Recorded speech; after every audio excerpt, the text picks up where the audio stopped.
Good morning. Beloved community is the topic for February.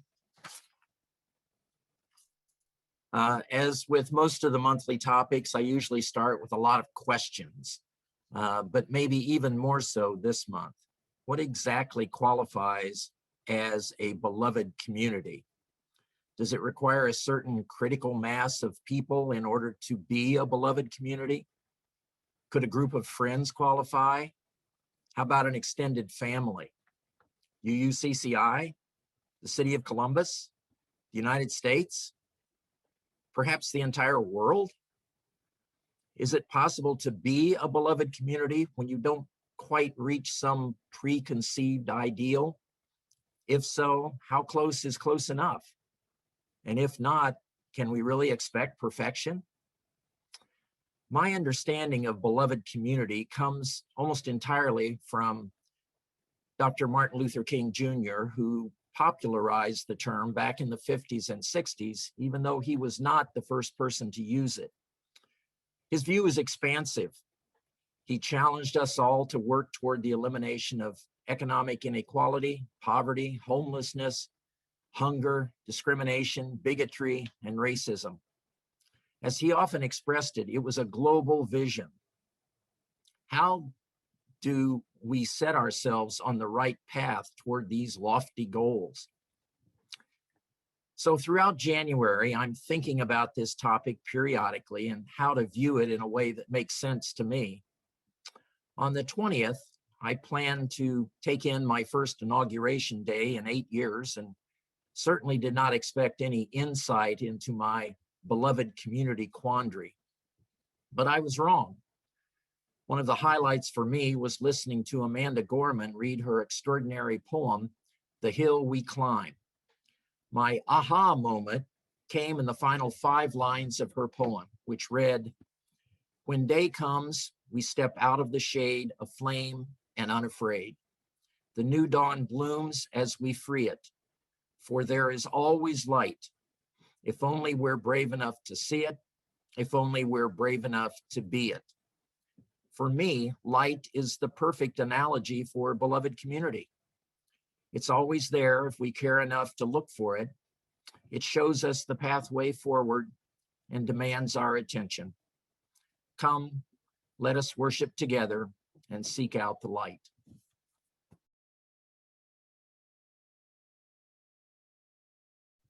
Our ultimate end must be reconciliation.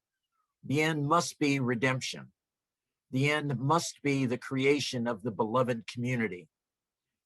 We have before us the glorious opportunity to inject a new dimension of love into the veins of our civilization. The type of love that I stress here is not eros, a sort of aesthetic or romantic love, not philia, a sort of reciprocal love between personal friends, but it is agape, which is understanding goodwill for all people. It is an overflowing love which seeks nothing in return. It does not begin by discriminating between worthy and unworthy people. It begins by loving others for their sakes and makes no distinction between a friend and enemy. It is directed toward both. It is this type of spirit and this type of love that can transform opposers into friends. It is love seeking to preserve and create community. It is the love of God working in the lives of people. This is the love that may well be the salvation of our civilization. It occurred to me that for those of you who have not served with me or Steve on the Sunday services team these past few years, you may be unaware of all the elements of our collaborative process. One of the most meaningful parts of our shared ministry is that we meet quarterly, 4 times a year, for a worship retreat. And during these half-day retreats, we take time to dive deeply into the themes of the following quarter and continue to bond and deepen our practice of holding dynamic and meaningful services for our congregation. I think it was back in November when we held our retreat, which focused in part on the first 3 months of this year, January, February, and March. And we would devote time to these themes, get the creative juices flowing of what types of services or more specific angles to these topics we wanted to tackle. When we got to February, I remember a pause, which is a common event amongst these beautiful and thoughtful members of our community. A pause and then a comment. I believe it was from Jan Lucas, but I could be wrong. These past few months have been a bit of a blur. And I think she said, I understand community or why community is important to me or to our congregation, but the word beloved, that sort of feels like a tack on, perhaps even unnecessary. And I understood where she was coming from. What is beloved community? And is it something different than community? Is it something that is different than the kind of communities we have here or in other places? Is it a very specific term or is it a general term? Is it rooted merely in the religious imagination or more specifically Christian imagination? Or has it permeated the secular world as well? Is it a trendy term, the beloved community? Or is it just making a comeback? And also, how does it fit within our congregation, our congregation's understanding of what we do here together? Or said another way, is it a useful image or framework for thinking of our ministry at UUCCI? Well, needless to say, we had some good conversations from this discussion, and perhaps it thus validated that this theme may be very appropriate to engage during this month of February.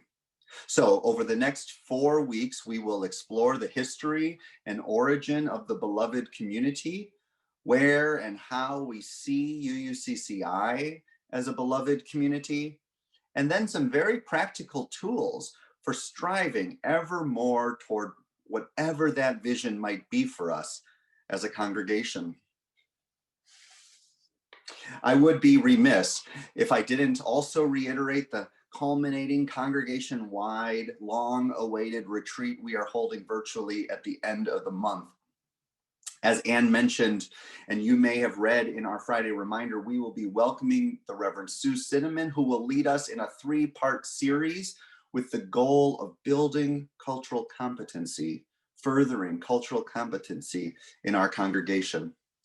For a few hours on Friday night, Saturday morning, and Sunday after service, our congregation, this community of friends and family, will be invited to explore the type of community we are and the type of community we long to be in the years to come.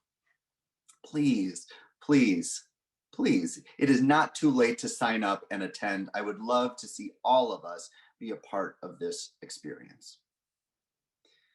But that is at the end of February, and we are at the beginning. Thus, we begin with a deeper dive into the origins of this perhaps poetic or mysterious term of the beloved community. I am guessing that for most of us, our imagination or familiarity with this term likely dates back to the time of the civil rights movement in the middle of the last century, either from our direct experiences of it or of learning about it in the decades that have followed. Perhaps our awareness of the term beloved community is like Steve's and inextricable from the writings, speeches, and leadership of the Reverend Dr. Martin Luther King Jr. And this would be a great line to draw the term back to. Case in point, according to the King Center, which has carried on his and Coretta Scott King's legacy, quote, Dr. King's beloved community is a global vision in which all people can share in the wealth of the earth. In the beloved community, poverty, hunger, and homelessness will not be tolerated because international standards of human decency will not allow it. Racism and all forms of discrimination, bigotry, and prejudice will be replaced by an all-inclusive spirit of sisterhood and brotherhood. Now, one of the traps of over-referencing MLK for liberal religious communities, such as ours, is twofold. One is that we typically pick his more palatable quotes rather than the more indicting. You can go back and read the letter from Birmingham City Jail and his rebuke of the white moderate as an example. And the second trap is stopping the historical threading of our progressive religious tapestry in the middle of the last century, as opposed to finding those connection points to religious and philosophical thinkers, writers, and leaders from decades and centuries prior. This is all to say, whereas King gave vision and texture and practical language to the beloved community, he was continuing a history of shifting the Christian and Western religious consciousness away from exclusion and damnation and toward further inclusion and liberation of humanity. This morning, I want to speak about one of these predecessors of King and draw a line back through the civil rights movement to where we are today in 2021. And this will, of course, be an abbreviated sewing experiment. Whereas the ministry, leadership, and legacy of King in this country is undeniable, I'm expecting that the name Josiah Royce is less familiar to most of us.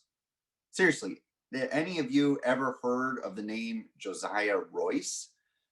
I didn't even know the name before a few months ago. And to be clear, it's not much of a failure of education or circumstance. And in fact, I expect it would either be through random happenstance or intentional searching that you would come upon his name or writings. Josiah Royce was born in 1855 and is considered by most today as the leading proponent of a field of philosophical thinking called absolute idealism. Absolute idealism. Sounds nice. Absolute idealism, according to this little Google research I did for this sermon, is a worldview which suggests that all aspects of reality, including those we experience as disconnected or contradictory, are ultimately unified in the thought of a single, all-encompassing consciousness. Okay, well, let me say that again.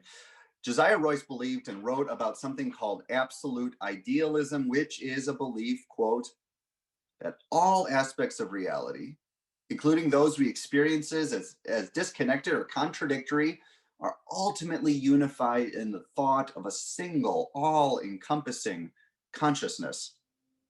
In other words, in the end, everything is unified. Everything comes together into a single consciousness or oneness in the universe. Well, that reminds me of a little something our forebears articulated through our universalist side of the family tree, and really on both sides, but it was our universalist great grandmas and grandpas that wrote and preached about the notion of universal, the namesake of universalist, universal salvation. That in the end, all aspects of life are restored and returned to the oneness of existence. Call it nature, call it mystery, consciousness, love, God, the universe, what have you. Ultimately, for both Josiah Royce and our universalist forebears, there was a notion of a universal or absolute and unavoidable oneness that we were moving towards. Okay, there may be a connection there, but where does beloved community come into this picture? And let us not forget about King. Well, let's fast forward a little bit our time machine until the year 1908. So 1855, 1908, when Royce was 53 years old, when he published one of his major works titled The Philosophy of Loyalty. Just as an aside, it's kind of nice that he didn't really hit his stride until his 50s. It makes me feel kind of like I have a little time still. But this writing, along with a subsequent book that we won't get into today, but it sounds intriguing, titled The Problem of Christianity, were his most significant contributions during his lifetime. In the philosophy of loyalty, he starts to unpack this idea of loyalty and how it affects the individuals and groups of individuals, such as families, communities, societies, and yes, religious congregations such as ours. As I mentioned during our Wonderbox time this morning, one of the central parts of any community are the people and ideas they are loyal to. Now, in our community, we have a diversity of interests, passions, and commitments. And as we will discuss next week, next month, we are a people of commitment. We are committed and convicted, or said another way, we are fiercely loyal to the things we care about. Josiah Royce writes about the essentialness of loyalty, which to him is the supreme good, by describing the two different kinds of causes one might support. There's two different kinds of causes. Royce describes a good cause as one that is good, not only for me, but for humankind, insofar as it is essentially a loyalty to loyalty. That is, it is an aid and a furtherance of loyalty in my fellows. Let me say that again. It is good when it is good, not only for me, but for humankind, insofar it is essentially a loyalty to loyalty, that it is an aid and a furtherance of loyalty in my fellows. On the other hand, Royce describes in his words what he calls an evil cause, as one that, quote, despite the loyalty that it arouses in me, it is destructive of loyalty in the world of my fellows. In other words, Royce is setting up a framework of interdependence and mutuality, values and commitments we share here at UUCCI. We aim to make a difference, not just in our own personal life, but in the life of our congregation and in the wider world. The essence of our shared ministry of the common good is that we strive to make a difference, a positive difference, in whatever we do together. In being loyal to loyalty, in other words, we are furthering a vision of the beloved community, a vision of a more perfect union, a vision of peace on earth and goodwill to all. This philosophy of loyalty deeply inspired the worldview of Dr. King, a worldview that centered on the beloved community. In the reading Steve shared this morning, King outlines the ultimate end. We have ends, but for King, the ultimate end is the creation of the beloved community. And this reconciliation, this redemption is found through a doubling down on love. And not love in a sentimental way or a reciprocal way, a transactional quid pro quo, if you will. Instead, King describes this love as agape, which has to do with goodwill for all people. In King's words, agape is an overflowing love which seeks nothing in return. An overflowing love that seeks nothing in return. Through this love, which Josiah Royce would call loyalty, the creation of beloved community is before us. It is through love and loyalty to those things that are beyond ourself that will lead us to a better world, a reconciled world, a world where poverty, hunger, and homelessness will not be tolerated, and where racism and all forms of discrimination, bigotry, and prejudice will be replaced by an all-inclusive spirit of sisterhood and brotherhood. As we explore throughout this month, this theme in greater detail and how it applies to our ministry, to our community here at UUCCI, I encourage us all to not lose sight of where we are headed. Even in its blurriness at times, may we hold true to that love, that goodwill that may lead us to our ultimate end. May it be so, and amen.